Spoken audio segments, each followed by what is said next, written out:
అర్జున విషాద యోగం.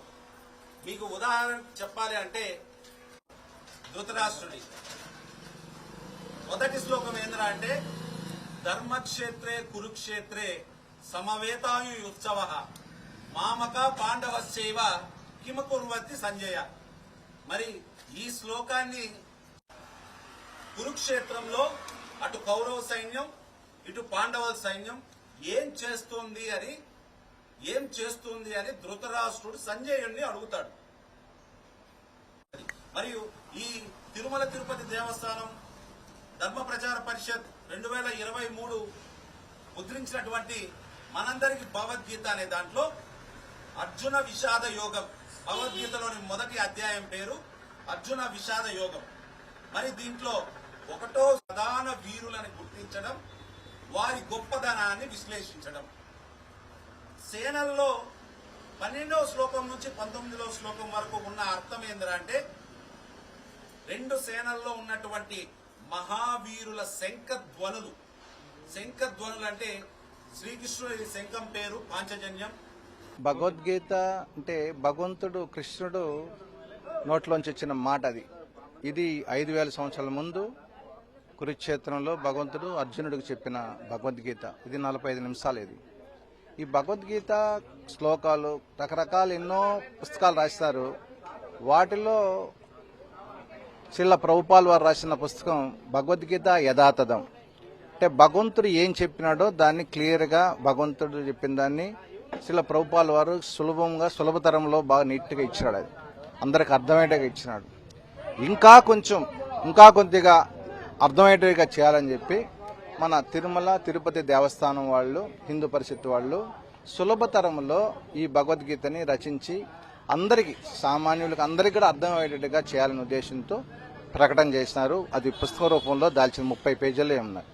కాబట్టి అటువంటిది ఇంకా అందరూ కూడా ప్రోత్సహించి దాంట్లో ఏదైనా చిన్న ఉండకపోతే యాజ్ ఈజీగా చేసేస్తే అందరూ చదువుకుని అందరికీ భగవద్గీత అర్థమయ్యేట్టుగా. ఎందుకంటే ప్రతి ఒక్కటి మాట ప్రతి మనిషికి, ఎవరు హిందువులు, క్రిస్టియన్స్, ముస్లిమ్స్ అని కదా అక్కడ భగవద్గీత అంటే ప్రపంచానికి అందరికీ.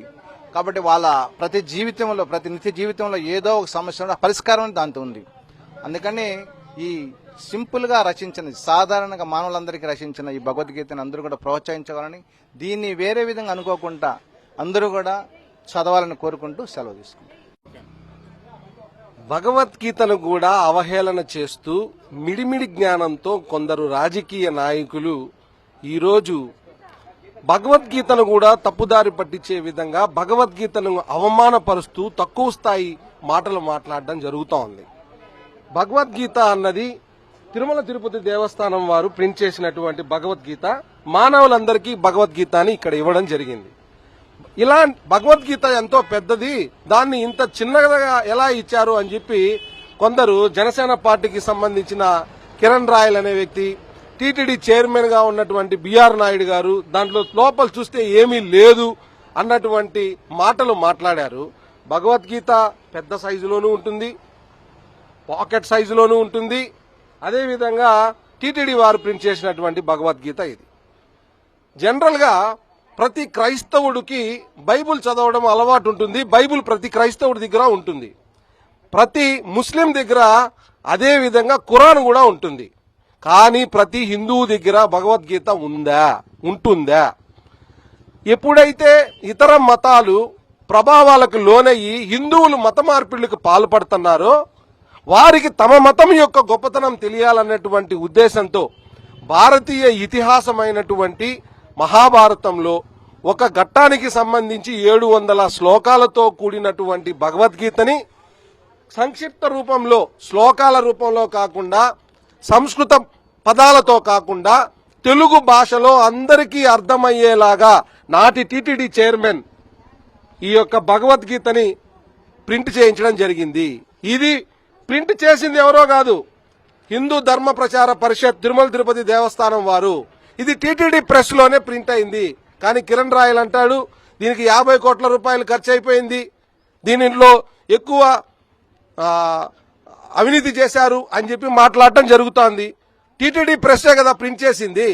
ఈ రోజు అధికారంలో మీరే ఉన్నారు కదా, మీరు మోస్తున్నటువంటి బిఆర్ నాయుడు ఉన్నాడు కదా చైర్మన్ గా, ఎంత ఖర్చు అయిందో మీరు ఎందుకు శ్వేతపత్రం విడుదల చేయకూడదు? మీరు రిలీజ్ చేయండి ఎంత ఖర్చు అయిందో. మీరు రాజకీయాలకు వాడుకోవాలి అని అనుకుంటే చాలా అంశాలు ఉన్నాయి. కానీ పదే పదే జనసేన తెలుగుదేశం పార్టీ నాయకులు నీచ మనస్కులై దరిద్రంగా తయారై ఈ రాష్ట్రంలో మత విద్వేషాలను రెచ్చగొట్టేటువంటి ప్రయత్నాల్లో భాగంగా హిందూ మతాన్ని, భగవద్గీతను కూడా ఈ రోజు అవమానపరచడానికి సిద్ధమయ్యారంటే వీళ్ళెంత నీచులు అన్నటువంటి విషయం ప్రజలందరూ గమనించాలి.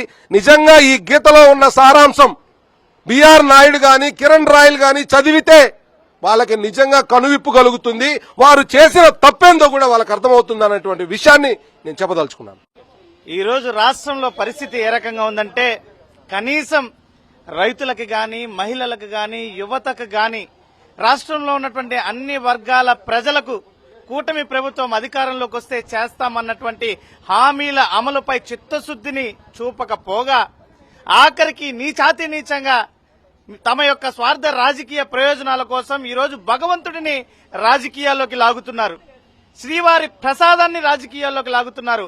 ఆఖరికి కోట్లాది మంది హిందువులు పరమ పవిత్ర గ్రంథంగా పూజించేటువంటి భగవద్గీతను కూడా తమ నీచ రాజకీయాల్లోకి లాగుతున్నారు కూటమి ప్రభుత్వ నాయకులు.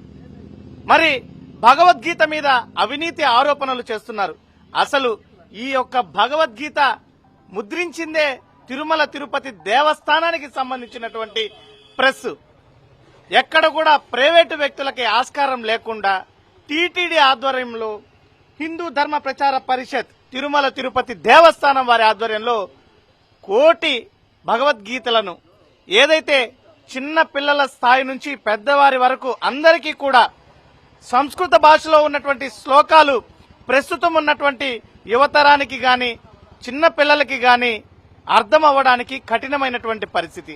మరి అలాంటి భగవద్గీత సారాంశాన్ని మానవులందరికీ భగవద్గీత అంటూ ఈరోజు తిరుమల తిరుపతి దేవస్థానం వారు ముద్రించి దీన్ని భక్తులందరికీ కూడా అందించేటువంటి కార్యక్రమానికి శ్రీకారం చుట్టితే, స్వార్థ రాజకీయాల కోసం ఈరోజు భగవద్గీతను కూడా కల్తీ చేశారని మాట్లాడుతున్నారు.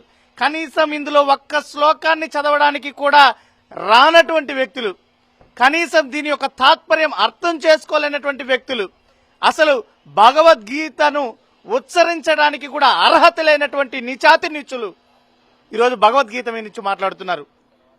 తస్మాత్ జాగ్రత్త. మీ యొక్క నీచ రాజకీయాలకు ఆ దేవదేవుడు శ్రీకృష్ణ భగవానుడే మీ అందరికీ కూడా తగినటువంటి శిక్ష విధించక తప్పడు అని చెప్పి ఈ సందర్భంగా హెచ్చరిస్తున్నాం.